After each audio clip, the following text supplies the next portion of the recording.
નમસ્કાર, શો ટાઈમમાં આપનું સ્વાગત છે. ભાવનગરની મિલિટરી સોસાયટીમાં રહેતા આધેડનો બોર તળાવની પાછળના ભાગેથી મૃતદેહ મળી આવતા પોલીસે તપાસ હાથ ધરી છે.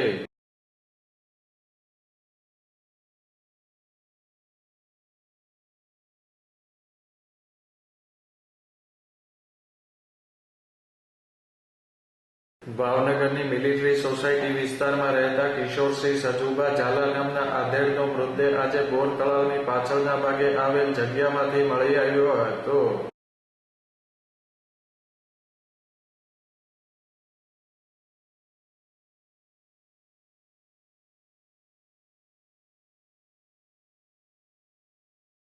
આ બનાવની જાણ થતાં પોલીસ બનાવ સ્થળે પહોંચી હતી અને મૃતદેહને હોસ્પિટલ ખસેડી વધુ તપાસ હાથ ધરી હતી.